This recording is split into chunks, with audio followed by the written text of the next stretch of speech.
Olá pessoal, tudo bem? Estamos aqui para mais um programa Questão de Direito, programa do curso de Direito da nossa querida, grande, azul e voluptuosa Univale. Hoje estamos aqui mais uma vez com uma pessoa especialíssima, uma das pessoas fundamentais, fundantes e refundantes da Univale, professor Aruf, que é doutor em História pela USP, coordenador do mestrado em Gestão Integrada do Território, professor do mestrado e também do nosso querido curso de Direito da Univale, que aniversariou em 30 anos o ano passado. Queria convidá-los a todos e todas para ouvir um pouquinho aqui o Aruf. Aruf, primeiro, obrigado. É engraçado, Aruf, queria te dizer uma coisa, que algumas pessoas requerem o pronome. No seu caso, o pronome ele é indispensável, ou melhor dizendo, ele é dispensável, porque a sua figura já diz quem você é. Sem o seu currículo e apresentação, a sua presença já diz tudo. Obrigado pela gentileza de estar aqui com a gente. Eu que agradeço o convite. Tamo Me sinto junto. honrado. Ah, não, o programa é que está honrado, por favor. O tema de hoje, gente, é o direito da história e a história do direito. Quero confessar que hoje é um dos temas que eu mais gosto, é um dos temas que eu mais gosto de ler, e para aqueles futuros alunos e alunas que estarão conosco aqui adiante, prestem muita atenção que hoje é dia de aula profunda. E para começar, Aruf, Aruf Salmen Espíndola, aí de novo, né? O prenome é dispensável e os nomes são dispensáveis, vocês vão ver por quê. Aruf, diga pra gente aqui, quem é o Aruf por ele mesmo? Essa é a pergunta sempre mais complicada. Essa é boa. Para quem tem o meu temperamento e a minha timidez de falar de si mesmo. Eu sou alguém que nasceu em Governador Valadares, que cresceu, né, aqui na barranca do Rio Doce, que quase morreu afogado uma vez no Rio Doce, que saí para estudar, né, para fazer a graduação em Belo Horizonte, no FMG, depois de fazer mestrado em Brasília, né, depois de fazer em São Paulo, na USP, o doutorado. Então, só estive fora para fins de estudar. E sempre retornei, né, a Governador Valadares. Alguém que está na Univale há 37 anos, está fazendo agora. Eu me assustei ao acordar de manhã e lembrar que tem 37 anos que eu estava me levantando, arrumando para ir dar aula na Univale, né? Então, tenho, né, fiz uma opção de vida, né, de ficar em Valadares, de contribuir, né, para a minha cidade, de trabalhar na Univale, contribuir para a Univale. Então, a minha vida está muito ligada a isso, a estudar a história dessa região, de participar das questões que envolvem, né, os grandes desafios dessa região e de estar na Univale contribuindo para essa universidade comunitária que é tão importante e tão fundamental para a nossa cidade, para a nossa região. Muito bem, está descrito aí uma pessoa que nasce no Rio, quase morre no Rio, vai embora da cidade e depois volta para refundar a cidade. Esse é o Aruf, né?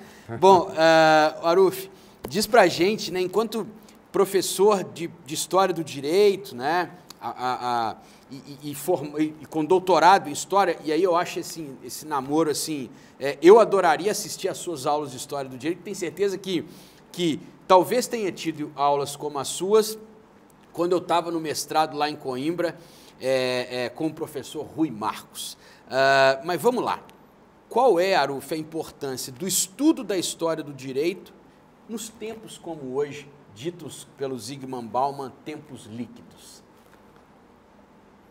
A história do direito é importante na formação, né, do aluno, porque depois ele vai estudar um monte de disciplinas dogmáticas, né, que vão lhe dar certeza. Mas para exercer a profissão, em todos os sentidos, seja, né, qual ramo do direito for, ele vai precisar ter um pensamento crítico, até para saber usar bem, né, a dogmática, né, nos seus objetivos. Então, a história do direito tem uma função de desenvolver no aluno a capacidade crítica, a capacidade de problematizar, de contextualizar. Então, essa é a função principal. Lógico que, né, se a gente for olhar a história da história do direito, ela foi usada em momentos diferentes, né, para finalidades, muitas vezes, que não é essa que eu estou dizendo, né?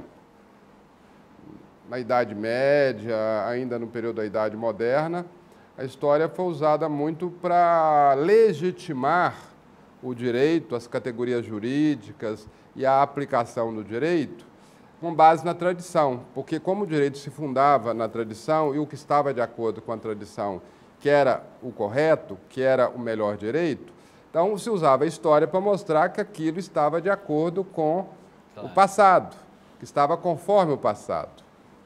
Veio a modernidade, né, a idade contemporânea, que, né, que os alunos aprendem na escola, né, quando eles estudam, ou seja, depois da Revolução Francesa, a história do direito continuou sendo utilizada para legitimar, só que agora de uma outra maneira.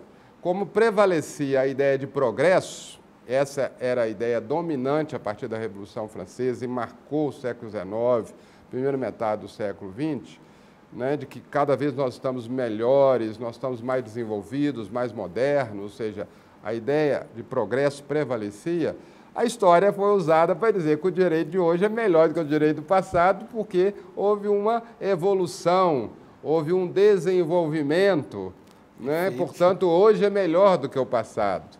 Então, a história continuava servindo para legitimar, né, o direito naquele momento, no presente. Isso era problemático, porque fazia parecer que os mesmos valores, as mesmas condições, os mesmos contextos existiam no presente e existiam no passado.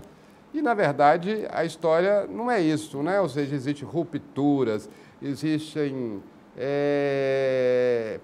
não existe uma continuidade, né, em termos de história, não existe uma coisa linear, né, com começo, meio e fim. Há mudanças abruptas, há revoluções, há transformações, há ruptura, há descontinuidade.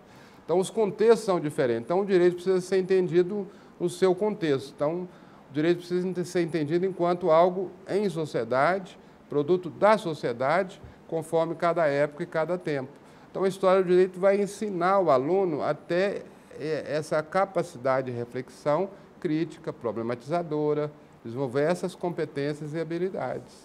Perfeito, Aruf. Me parece, né, que a sua construção ela vai na direção de que, eu sempre digo essa frase, né, quando há muito de uma coisa, é importante a gente olhar que falta que está criando. Então, hoje há uma ideia de muita volatilidade, de muita rapidez, de muita dinâmica, mas, de repente, me parece que esse excesso de dinamicidade requer um olhar para os fundamentos, que vai lhe permitir um olhar crítico e, portanto, prospectivo. Quer dizer, a história do direito ela pode servir para pensar o direito que vem, né? Para sustentar o direito que vem, digamos assim, seja para continuá-lo, seja para transformá-lo, né?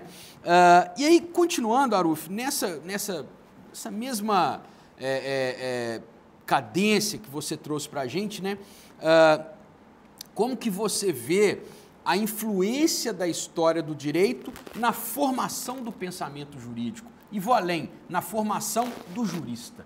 Quer dizer, em que medida ela compõe, ela não compõe, ela colabora, ela não colabora? Acho que os nossos próximos alunos vão gostar de ouvir isso aí. Se espera, né? Se espera que alguém que é formado em direito tenha, né, além de uma cultura jurídica, tenha uma cultura, ou seja, tenha um conhecimento para além, né, da norma, do código, né, do Vademecum, né? Ou seja, para além, né, daquilo. Isso se tornou uma necessidade, isso era uma coisa muito cultivada no passado, né? Até os anos 70, por aí, nessa questão, né, na formação, né, dos alunos, depois, né, na vida e no trabalho, né, e os juristas representavam muito isso, né, alguém de cultura. Né. Houve algumas transformações a partir dos anos 80 que levou muito a ideia de desenvolver competência, habilidade, e essa questão da erudição, né, arrefeceu um pouco. Arrefeceu, né? Só que agora nós deparamos com um fato novo que desafia todos nós, não só, né, na profissão do direito, mas na profissão do direito é uma realidade, que é a inteligência artificial. Perfeito.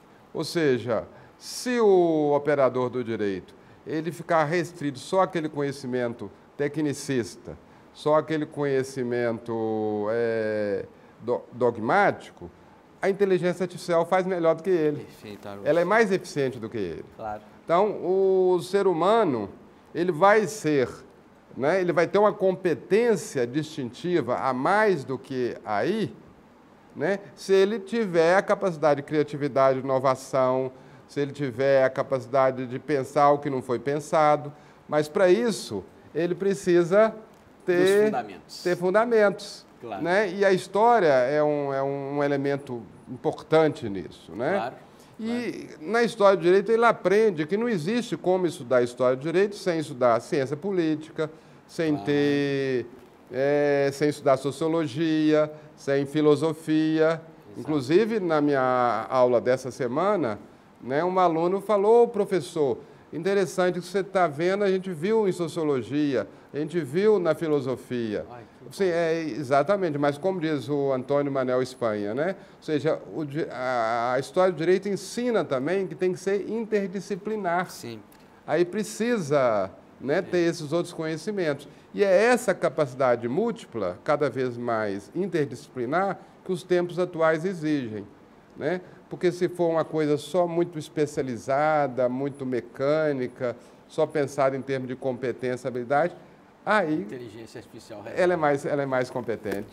Arulfo, assim, eu não vou dizer, eu quero só, a gente já vai para o intervalo, mas eu quero fazer uma confissão. Quase todo mundo que vem aqui, eu falava assim, eu te chamo de professor, de senhor, de doutor ou de doutora. Eu não consigo não dizer o que eu vou falar agora. Eu estava com tanta vontade de te ouvir sobre essa questão que eu retirei a posição de aluno e professor ou entrevistado e entrevistador e estou aqui em outra dimensão. Então, queria te agradecer. A ausência do pronome se dá como forma de agradecimento pelas suas palavras e pelo ensinamento. Mas eu queria dizer uma coisa e nós já vamos para o intervalo. Eu não sei, você aluno e aluna que virá para o nosso curso, se poderia esperar que a pergunta sobre a história do direito seria respondida com uma crítica ou uma leitura da contemporaneidade mais presente, que é a inteligência artificial. Eu acho que todo mundo esperava uma resposta que fosse lá atrás e, de repente, a resposta se dá exatamente com o que está agora. É exatamente por isso que nós estamos aqui falando de história do direito, porque me parece que, quando tem muita fala sobre o presente, nós estamos deixando de tratar daquilo que é fundamental, que é o nosso passado, que é o que nos constitui. Mas esse seria assunto para a memória, que é assunto para o próximo bloco. Convido a todos e todas a estarem conosco e falamos logo, logo. Obrigado.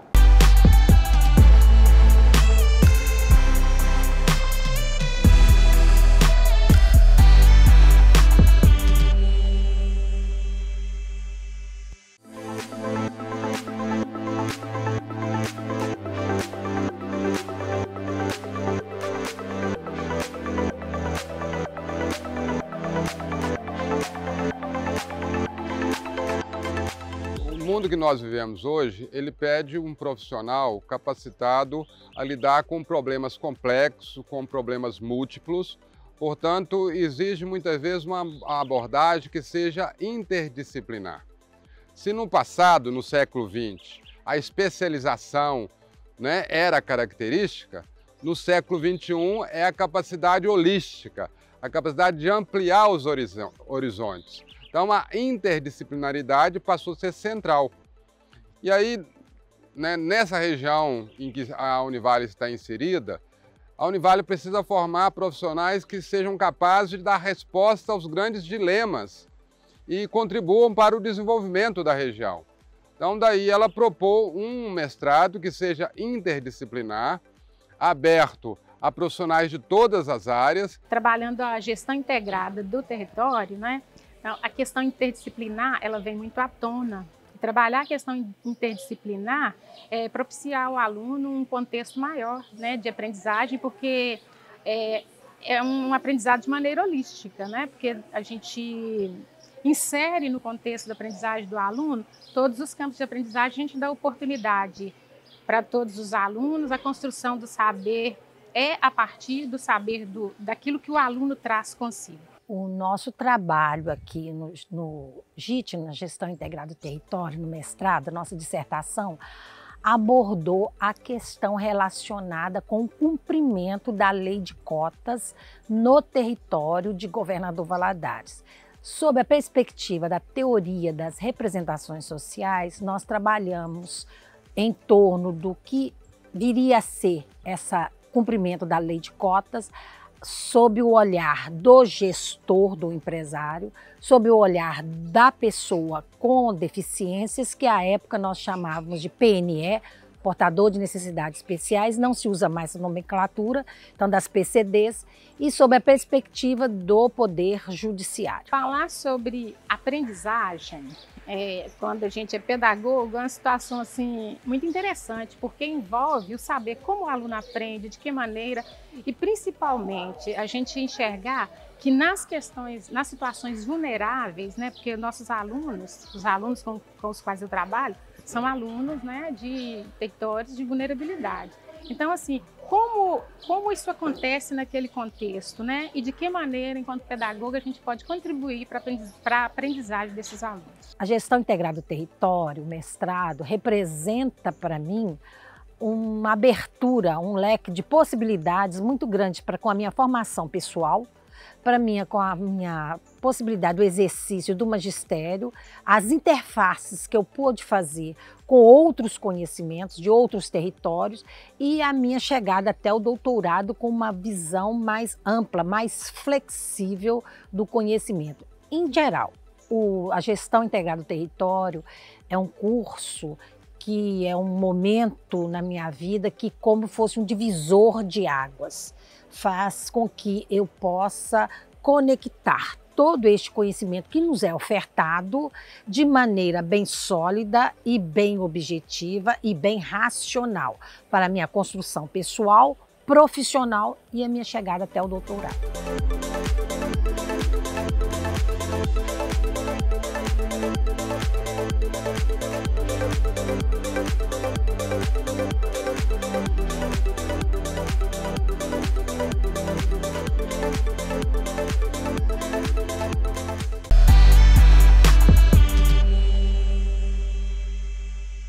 Olá pessoal, tudo bem? Como prometido, estamos aqui de volta com o nosso querido professor Aruf, inventador de tempos valadarenses, e vai nos dizer agora um pouquinho, Aruf, como nós falamos, né? Diz pra gente aí, né? Porque você está lá no direito, está no GIT, no direito estudando história, dando aula de história do direito, e lá no GIT falando sobre território. Qual que é a relação do direito com a história e com o território? Há essa relação? Se sim, se não, como é que ela se apresenta? Bom, essa relação é total. Existe, né?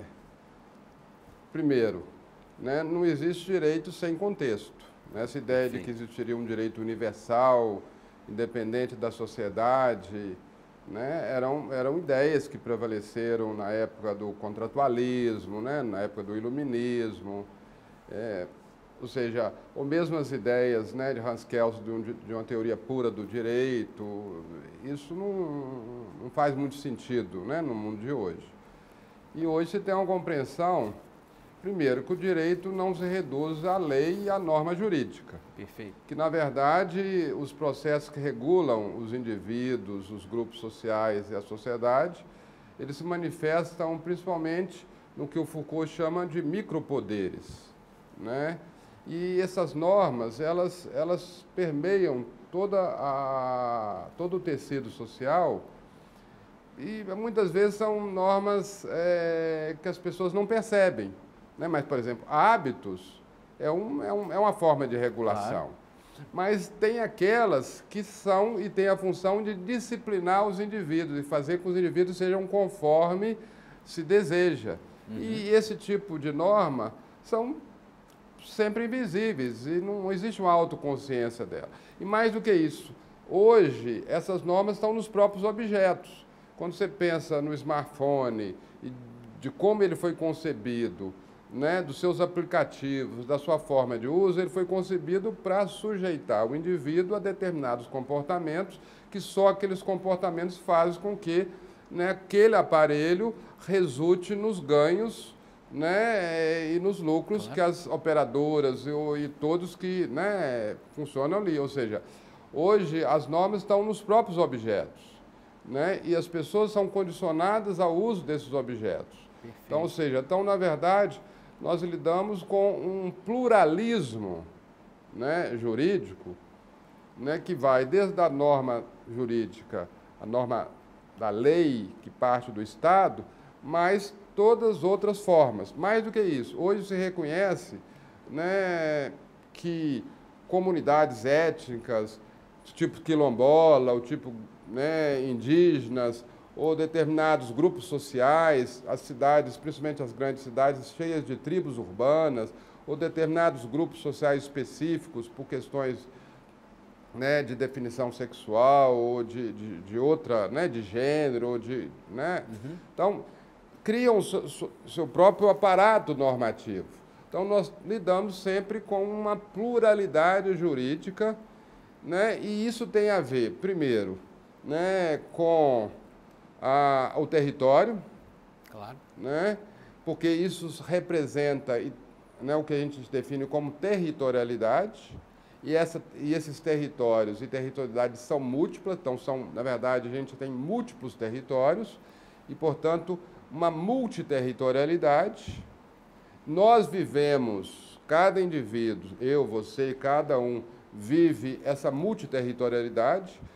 Muitas vezes, se você está com a sua avó, muitas vezes você está numa territorialidade antiga, porque você não vai lidar com a sua avó, né, e escandalizando a sua avó. Claro. Ao mesmo tempo, você vai para o seu quarto e vai fazer uma compra, então você já vai para uma outra esfera da globalização, do smartphone, da alta tecnologia. Então, ao longo do dia, você vive múltiplas territorialidades, então uma multiterritorialidade.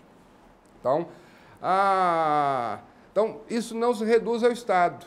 O Estado é apenas, né, uma dimensão importante, ainda continua sendo uma dimensão que pesa muito, né? A lei do Estado ainda é uma dimensão que pesa muito, mas não se reduz a isso. Claro. Então, e mais do que isso, o próprio direito estatal, né, no direito americano, inglês, né, o common law, é mais fácil, mas também no direito romano-germânico, né, já se reconhece, tem a teoria do reconhecimento, né? Sim, ou seja, reconhece essa pluralidade. Sim, sim. Né? Inclusive, você tem decisões que são tomadas com base nessa pluralidade. Por exemplo, num negócio, se pressupõe, não é uma lei escrita, mas se pressupõe que existe boa fé. Se eu vou fazer um negócio com você, vai ter uma boa fé da minha parte, né? Então, se supõe que quem vai mexer com isso tenha boas práticas. Claro. Então, se eu fiz, pode estar tudo legal que eu fiz, mas se eu tive uma prática indevida, eu não agi com boa fé, qualquer tribunal vai invalidar aquilo. Porque pressupõe-se isso, né? Isso é algo que vem desde lá, né? De quem negocia. Ou seja, no passado, se não tivesse boa fé, o outro resolvia de outra forma, né? É um problema. O efeito era outro, né? O efeito era outro. Hoje se resolve nos tribunais. Ou seja, não é uma norma escrita, mas ela tem tanto poder e validade. Então, hoje a questão assim, da validade da norma não quer dizer que a única validade é o Estado. Claro, claro. Aruf, e aí esse giro que você trouxe para a gente, né? Quer dizer, Primeiro, trouxe várias teorias, né? Falou do pluralismo jurídico, que no Brasil é muito bem explicado pelo professor Antônio Carlos Volcker, né? Que é o grande expoente assim, do pluralismo jurídico, e que significa, e eu gostei muito quando você traz a questão da teoria do reconhecimento lá do Axel Honneth, né? Para dialogar com o pluralismo jurídico, porque isso desemboca. E aí é por isso que é bom esse tipo de prosa, né? Isso desemboca, por exemplo, nos estados plurinacionais da Bolívia e do Equador, onde há legalmente o reconhecimento de uma pluralidade de formas de organização da sociedade e, portanto, de uma pluralidade de normas que regem as relações, né? Então, quer dizer, isso é uma inovação aí na história do direito constitucional, né? Que acontece aqui no nosso continente e que mostra como que, de novo, a gente volta na história dos povos originários para criar um dos maiores avanços de direito constitucional, que são os estados plurinacionais. Eles só existem porque houve um olhar para a história e para a cultura de cada povo, respeitando a sua singularidade, né? Porque quando você fala de Bolívia, você fala de Peru, de Colômbia, você está falando de civilizações que já existiam, né, antes dos Incas. Porque o Estado Inca já é um Estado que sobrepôs-se, né, a nações e a civilizações que pré-existiam. Quando os espanhóis chegaram, os espanhóis só tomaram o lugar dos Incas, né, mas não deixou de existir aquelas várias culturas. Então, assim, e ficou aquele dualismo. Exato. Né, sempre presente. Então, esse novo constitucionalismo, ele avançou muito nisso, ao reconhecer que você ali tem mais de uma nação com mais de uma regra. Isso assim, é interessante, porque quando a gente fala em Brasil, o Brasil assim, tem uma ideologia que vem desde lá de trás, né, que reforça muito que o Brasil é um país de muita diversidade, de muita, né, pluralidade.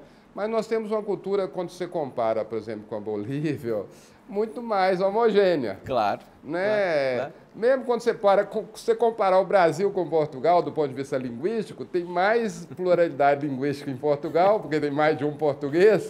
E nós temos um português só, que é o português que, né? Lógico, se você for colocar comunidades quilombolas, se você for colocar comunidades indígenas, você vai ter uma pluralidade, uma grande, né? Mas, do ponto de vista demográfico, você está falando, né, de uma porcentagem muito pequena. Sim, sim. Mas quando você fala da Bolívia, da Colômbia, né, aí você fala da maioria da população. Exatamente. Né? E aí por isso que é democrático. Por isso que é democrático essa questão. E isso é fundamental, porque se isso não se resolve de maneira... Por exemplo, isso é uma realidade na Espanha. Né? Não existe a Espanha. A gente chama de Espanha, mas, na verdade, a língua é castelhano. Exato. A Espanha é plurinacional. O primeiro Estado, né, constitucional que se organiza, que é o Reino Unido, ele é um conjunto de 4 nações. Exato. Com 4 línguas diferentes, 4 seleções diferentes. Como eles que inventaram a Copa... Não tem uma seleção do Reino Unido. Tem a seleção da Inglaterra, do País de Gales, da Irlanda e da Escócia. Verdade. E nenhum escocês aceita ser chamado de inglês. A gente chama de Inglaterra por uma questão, né? Mas, na verdade, o Estado é um Reino Unido. Exato. Então, essa realidade do pluralismo, ela está presente na história. A questão é que se faz necessário hoje, em Estados, nações... Né, ou que se quiseram se constituir como uma nação homogênea, como se não existisse a diversidade, que eles reconheçam que a realidade é plural. Isso, né, para nós é importante, mas quando você pensa, por exemplo, em termos de Oriente Médio, isso se torna fundamental, porque senão você tem a guerra. Exato. Né? E a guerra não é um caminho, né? O caminho é outro, né? Se você não resolve isso, você tem um genocídio, como em Mianmar, né, ou como em Ruanda, né, em que um quer destruir o outro. Né? Então, o reconhecimento do pluralismo cultural, do pluralismo jurídico, né, do pluralismo socioeconômico, não pode ser dissociado do reconhecimento do pluralismo político. Perfeito. E reconhecer só o pluralismo político sem essas outras dimensões não funciona. Então não adianta estar na Constituição a liberdade, não sei o que, todo aquele discurso constitucional, se de fato isso não é reconhecido do ponto de vista também jurídico, de que o outro tem uma lei, tem uma cultura, tem um comportamento distinto. Aruf, é o seguinte, eu não imaginava agora, né, que aí de novo, né?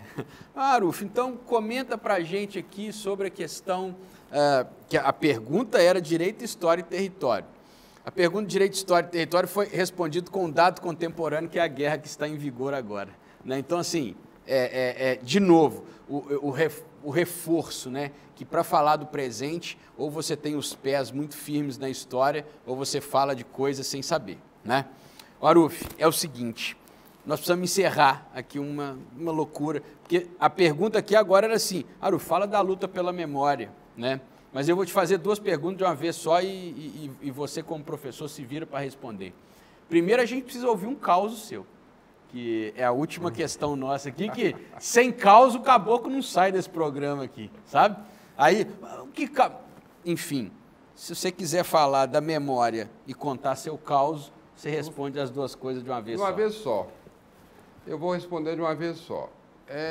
Em 1988, em março, eu terminei meu mestrado. E aí eu fui trabalhar numa organização chamada Casa do Trabalhador, que ela ajudava, assessorava, dava consultoria na organização de sindicatos urbanos, tá? Era mantida pelos sindicatos metalúrgicos de João Monlevade, que era um dos mais importantes. Sim. E onde está a origem do chamado novo sindicalismo no Brasil, né? Está muito ligado. Não, a gente lembra muito do ABC, mas João Monlevade foi um dos centros mais importantes. João Paulo Pires, que presidia, depois foi até deputado. Tá. E eu fui trabalhar nessa instituição. Ela era financiada pela Central Sindical Italiana, que mandava recurso, né? Porque apoiava os sindicatos metalúrgicos. Só que trabalhadores rurais, chegou um dia no escritório, né, onde eu ficava, chegou 3 trabalhadores rurais, queriam conversar comigo. E eles chegaram dizendo o seguinte, nós queremos organizar uma oposição sindical, porque nós queremos retomar, usou o termo retomar o sindicato, porque nós queremos retomar a luta pela terra e pelos... né? Aí nós fomos trabalhar para fazer oposição sindical, e eles só falavam retomada. Mas eu nunca não me atinei por que chamava retomada, né? Do sindicato. Isso era 88, eu ainda não estudava história local, história regional, não trabalhava com essa história, eu trabalhava mais com história política, história ideológica do país, né? Uma história nacional. Aí foi bem sucedido, né? Entre abril e dezembro, foi o processo, em dezembro teve eleição, essa oposição sindical ganhou as eleições. Uhum. Só que depois, quando eu comecei a estudar história local, né, aí nós fundamos uma organização junto, eu participei também, chamado Centro que é o CAT, né? Centro Agroecológico Tamanduá, que era para trabalhar com os camponeses, os pequenos proprietários, enquanto o sindicato ia trabalhar também com a questão dos assalariados, né, para fazer isso, tá? Essas questões. E também eu não entendia muito porque a retomada dessa questão do camponês, do direito à terra, da luta pela terra, isso levou à retomada, né, do processo de luta que levou às ocupações, formação dos assentamentos, né? Eles também trouxeram e viabilizaram a chegada do MST aqui. Sempre isso. Quando eu comecei a estudar isso, aí eu fui descobrir o seguinte, que a questão da memória, né? Mesmo eles não tendo, na prática, vivenciado, mas eles tinham a memória, né, que chegou a eles trabalhavam com essa memória. O sindicato aqui, em Governador Valadares, teve um papel central e é um dos primeiros sindicatos que surge no Brasil. Mais do que isso, a primeira grande manifestação, né, de luta sindical e de manifestação pela reforma agrária que ocorreu no Brasil e foi concomitante às ligas camponesas em Pernambuco, mas não tinha conexão, foi aqui em Governador Valadares, em 1955, que ocorreu uma grande manifestação, inclusive com o apoio do prefeito, de lideranças políticas, né, em defesa da reforma agrária do direito dos poceiros. E aí todo aquele processo, e aí já tinha um sindicato. Não era legal, porque o sindicato rural, a sindicalização rural, só vai ser legalizada em 63, mas já tinha um sindicato. E aí, em 64, com o golpe militar, houve uma repressão muito grande, né? Tentativa até de assassinato do presidente do sindicato, né? E aí houve uma perseguição muito grande depois, mas não acabava. O sindicato passou para a mão do que eles chamavam de pelego, ou seja, né? E aí, desde então, o sindicato era assim. Então, em 1988, quando eles falaram a retomar, eles estavam retomando essa memória. Claro, né? claro. E eu só fui descobrir isso quando eu comecei a estudar história, porque uma coisa é a memória, outra coisa é a história. A história até utiliza a memória como fonte. Claro. Né? Mas aí eu fui ver que isso estava na grande, que Governador Valadares estava nas manchetes da grande imprensa no Brasil em 64, entre janeiro e 31 de março, né? Está fazendo agora exatamente 60 anos, né, do golpe, que Valadares estava no centro dessa política, né? E, então, ou seja, não tem como você falar, né, de direito, você não tem... Porque o que eles fizeram foi um ato de direito, de garantir os direitos, o direito à terra, o direito, né, a um bom acordo salarial. Então, é retomar. Nossa, né? perfeito. Então, isso tem a ver com a memória. Pronto. Aruf, pô, que história, assim, obrigado. Estou muito feliz, assim, com a sua presença, assim, de verdade, como eu estava te falando aqui no intervalo, quando eu te ouço falar, eu catapulto lá para Coimbra direto, porque as minhas aulas lá eram assim, o sujeito ia dar aula da Constituição Portuguesa de 76, você ouvia a história de todas as constituições até chegar lá, então isso cria uma formação... Isso, não, o Aruf quer uma parte, você só tem dizer toda o seguinte, uma parte. Que é essa memória, como você perguntou, eu esqueci de frisar, é uma memória em disputa. Claro. É uma memória em disputa, porque aquela disputa lá de trás, na questão específica que eu mencionei, né, ela continua hoje. Ela continua hoje nos lugares de memória, ela continua hoje, né, na disputa das narrativas, ela continua hoje presente. Né, ela continua hoje presente nesse imbróglio político, né, que o Brasil entrou e o mundo todo entrou, né, dessa bipolarização, né, do bem e do mal, não sei o que, essa coisa horrível, né? Mas isso também é disputa de memória. Claro. Então, não tem como falar em memória sem falar que a memória também é disputada. Pronto.